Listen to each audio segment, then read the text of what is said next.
Welcome to Humane Voices, the official podcast of the Humane Society of the United States. And, I don't say this enough. It's also the official podcast of Humane Society International. We've got two amazing colleagues here from HSI. I'm Way excited to cover, about. Chad. Way to I cover. know, cover my bases. I think we've had 100 plus episodes where I haven't mentioned it. But sorry about that, HSI. We love you just the same.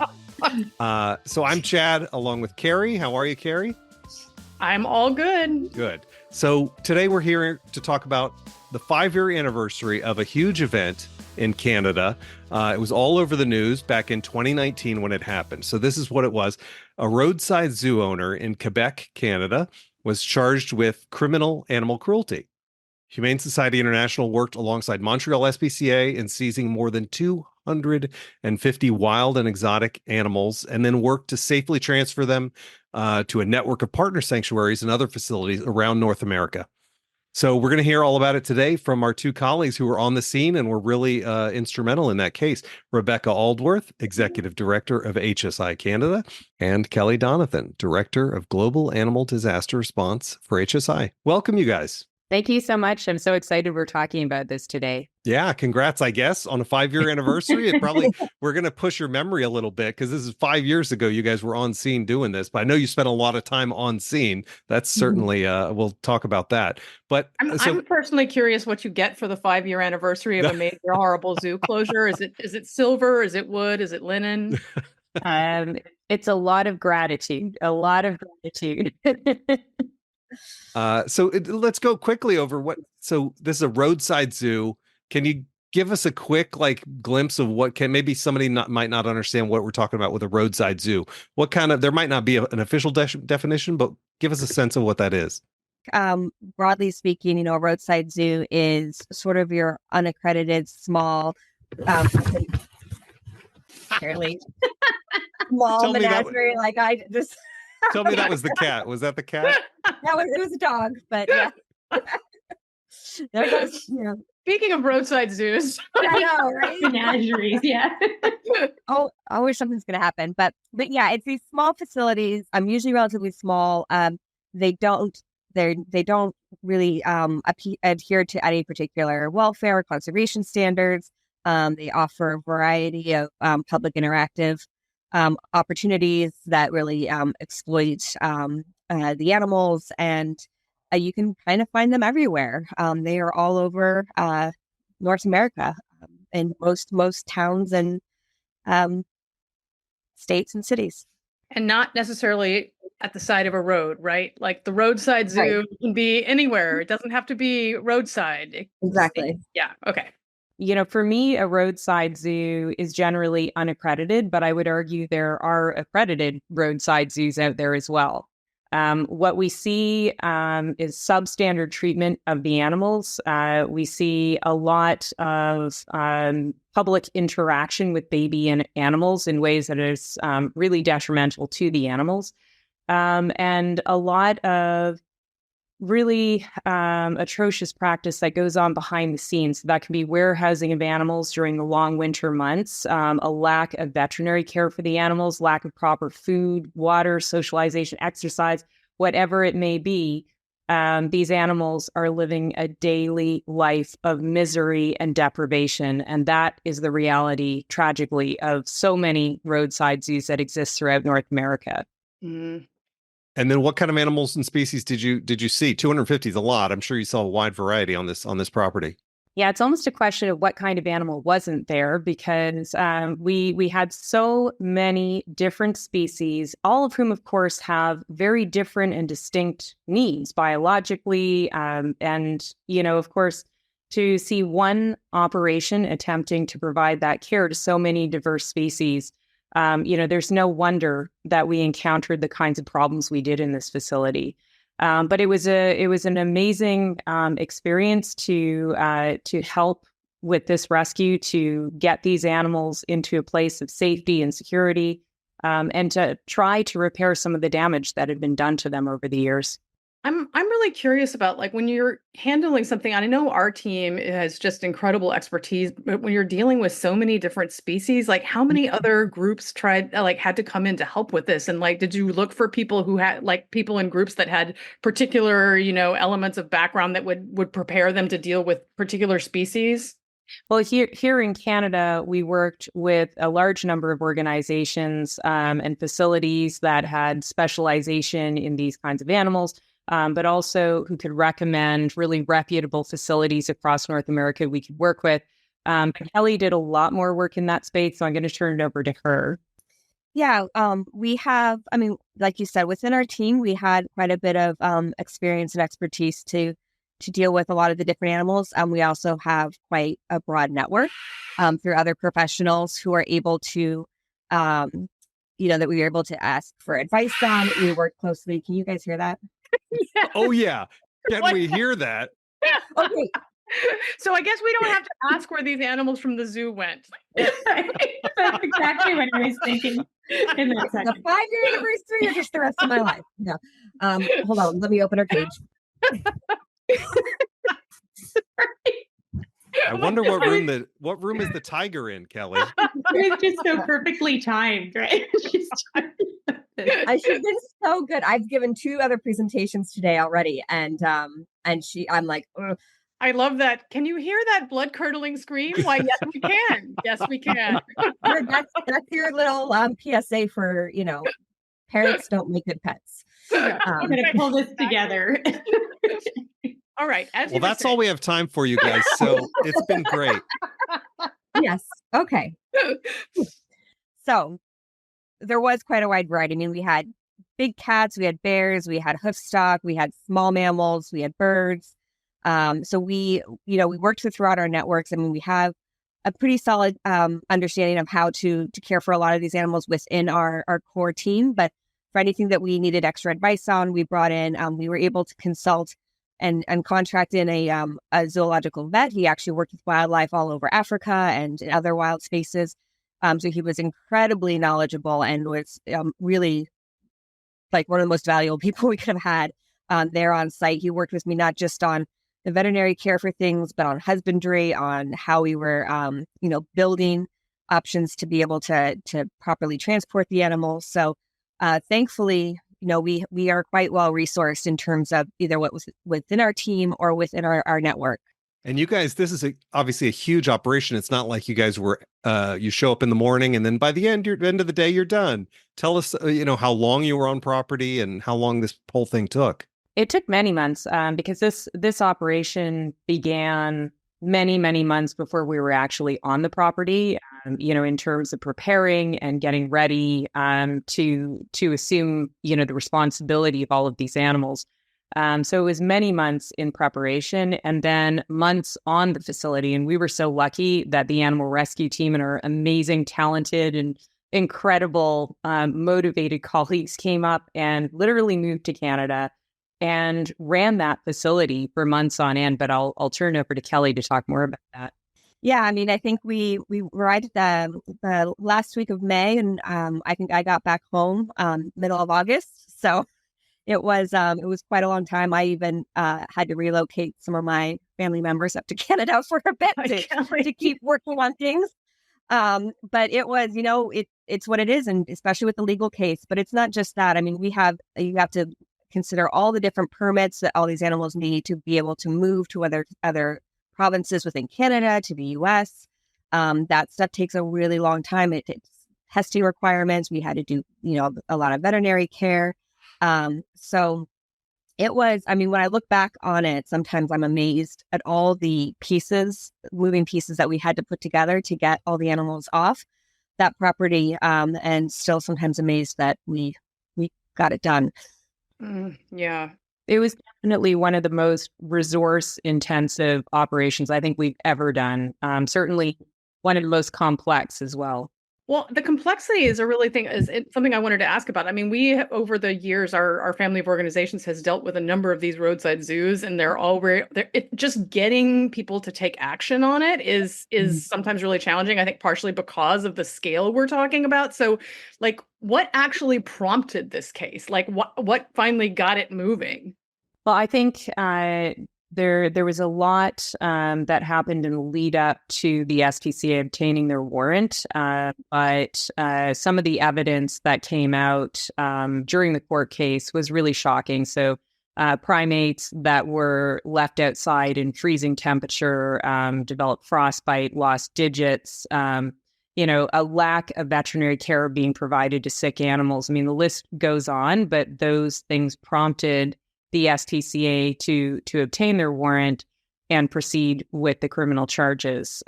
So it was, I think, a real precedent in Canada, the first time that we had seen this kind of an operation, this kind of a rescue, and it really woke Canadians up to what is happening in these facilities, often out of view of the public. You mentioned the terrible conditions for the animals, but I think you also mentioned in our pre-interview about the conditions of like the housing and how poor it was, and like during your months on scene, you're working to fix this place up to make it while we're housing these animals. Is that right? It was critical for public safety that we contain some of these animals. And of course, this was such a dilapidated facility. We were looking at really broken down enclosures that we had to put some resources into just stabilizing everything there. But Kelly did a lot of that work herself. So I turned it over to her. Yeah, we actually we parked an RV there in the front of the zoo. That's where a lot of us, which we kept somebody on site pretty much 24 hours a day to kind of keep things monitored. But yeah, I started off every morning taking a rounds before anybody even got on property, just to make sure that we hadn't had any situations overnight. But yeah, we had to do some pretty quick like triage on the situation. We had animals that were living in conditions that we absolutely could not keep them in until we were able to move them. They were so unhealthy and bad. I mean, we had an ailing elderly camel in a stall that was just all feces underneath him, and we realized we not only had to get all the animals out of that barn for themselves, but it was because we could not allow our staff to continue working in that building. The breathing conditions were so terrible because of no ventilation and the urine and feces buildup that's been there for years. So we had to really kind of make some changes within the zoo to be able to get animals and to make sure that they are kept safe and that to prevent escapes. Things were falling apart. And also just, as things took time, we also wanted to just improve their lives little by little, even while they were still there. So we had enrichment plans going on and trying to get sunlight into some of the other areas that, if we couldn't move all the animals out of their winter holdings, we just didn't have the capacity or the safe place to put them. So wherever we kept animals, we tried to just make their days a little bit better and better until we could get them off site.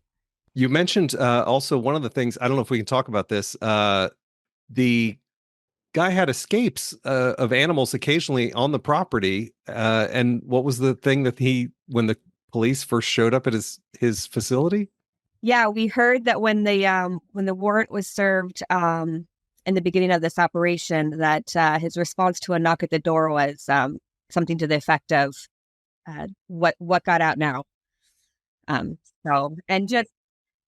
our experience, and obviously just seeing the way the animals were kept, there was no way that there weren't escapes, whether or not they ever came to light publicly. Wow, incredible. So in all the work that y'all did afterwards with all the different groups that took these animals, I think our own sanctuary in Texas, Black Beauty Ranch, took some of them. Can you talk a little bit about the animals who went there and what's going on with them now? Yeah, sure. 3 of the big cats went there. 2 of the tigers, St-Edouard and Serenity, and then and Duala, the lioness. And they're doing great. I mean, seeing the photos and video of them, I mean, they now have like such a wonderful and enriching environment. And I can see, especially with Duala, the lioness, she's not showing the same kind of stress behavior that we were seeing at the zoo.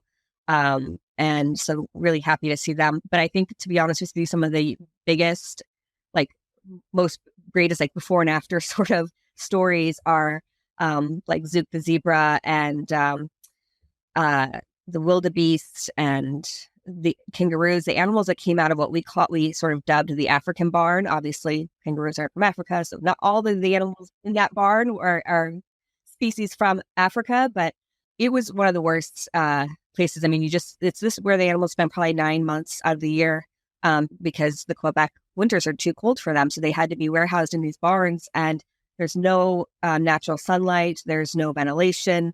They were just pacing circles into feces, and that would just made up their substrate. They never got cleaned. And it's psychologically torturous to keep them like this. I mean, the little kangaroo Joey, I mean, when they're born there in the winter then and come out of the mama's pouch, I mean, he's never been outside for as long as his life has been. So he was, very terrified. You can imagine all he's going to be thrown out when he's young is into a small pen where then people and children are going to be yelling at him and trying to get his attention all day. And he grew up with nothing that would socialize into a situation like that. And he's obviously a wild animal, so that wouldn't be natural either. So yeah, it's seen, especially at Black Beauty, where we have such vast enclosures. And I mean, you see the photos of like the wildebeest and the zebra, and I mean, they look like they're out on the plains in Africa. Like they're as close to a natural setting as they could possibly get in captivity. And you can't even describe the contrast of where they came from. Yeah, that's such a good summary of the kind of differences in philosophy between zoos and sanctuaries in a lot of cases, unfortunately. Mm-hmm. Mm-hmm. So you guys can't have spent this much time. I'm guessing you had some favorite animals that you kind of gravitated to or you felt spoke to you. Is that right? I mean, it certainly was for me. I pretty much fell in love with one of the kangaroos, who is the most charismatic kangaroo you could ever come across. And I just spent hours talking to him about my life, and he was just the most fantastic character. But all of them were incredible, individual, amazing animals. We had wolves there that had been so traumatized and were so terrified of people. But if you spend any time in their vicinity, you from a distance, you could watch them interacting. And it was just fascinating for me to see how these incredible, resilient animals were still able to sort of hold together some form of social structure in the deplorable conditions that they were kept. So there was amazing animals throughout that facility. And I'm, so grateful we were able to get them out of there. Absolutely.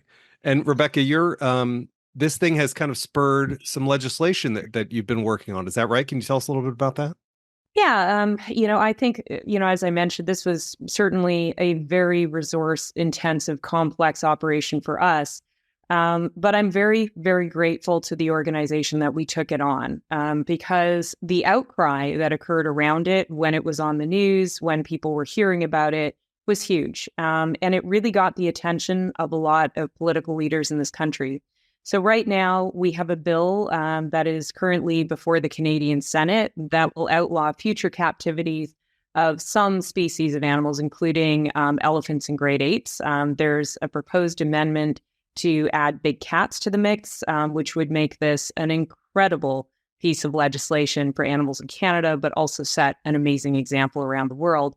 But the federal government wants to go further than that, and they are looking to set up an interprovincial task force that will address the welfare of all wild animals in captivity for entertainment, and create a base minimum standard of care across all provinces in the country. So for me, those are enormous outcomes of a rescue that certainly taxed us all, and definitely Kelly. But with that, the investment will pay off for generations to come as we really take a big, hard look at how we're housing animals in Canada, how we're housing them in the winter, and what species are actually, maybe not suited to captivity at all. Kelly, this has to feel pretty good about rewarding part of your job, right? You can look back and we did this huge task. How do you feel about the whole thing? Yeah, I mean, I think if you asked me right afterwards, I would have been, a little bit still shell-shocked and occasionally... And exhausted. You would be thinking if someone tried to ask you to it. Yeah. I mean, I definitely a couple times felt like, is this my life now? But Did you learn French? no, Very good. and they, I will, no, I mean, I can say je ne sais pas.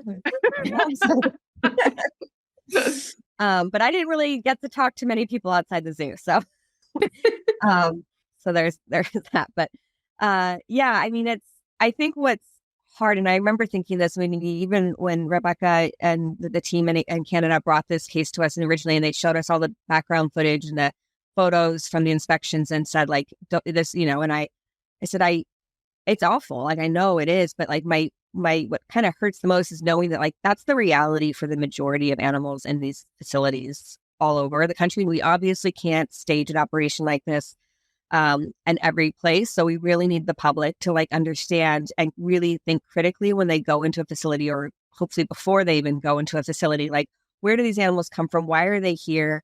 What is their natural setting like, or their potentially natural behavior? Because they're probably not going to learn a lot of that in these facilities. And so it's not really educational. And, is this really something that I want to be supporting? So it is very rewarding. I definitely had, it was very stressful, but getting those animals off was definitely a major accomplishment. We actually, it even took quite a long time to get them all from there. We were able to get some of them into temporary safe housing to get them off site, but with permitting and COVID hitting, I got to fly with the last big cats out of Canada to their sanctuaries by the end of 2020. And so it really felt like, they're finally getting them home and are getting them to a place where they can, relax and be safe. So yeah, it's a lot of emotions, I will say. Chad and I were talking before the pod about, like the challenges around talking about the accreditation issue. And it sounds like we should do an entire other episode about like how complicated that can be and what's a legitimate accreditation and what's not and what kind of standards to look for. But it sounds like one thing that is a definite sign for members of the public is if this place is offering sort of like contact with animals and things like, and photo ops with animals, that's one thing that's definitely like, if you look and you see a place that's offering that, do not go there. Is that correct? Yeah, that's definitely a good indicator that the ethics and the general standards of that facility are pretty low. Well, we're about out of time, but thank you guys so much. Rebecca, please come back and tell us, give us an update on that legislation in Canada. That sounds like a huge, huge piece of legislation that could happen. Absolutely. Thank you so much for talking about this today. Absolutely. It's such a cool case. Thank you so much for your work on it. And we will see you next time with another episode of Humane Voices.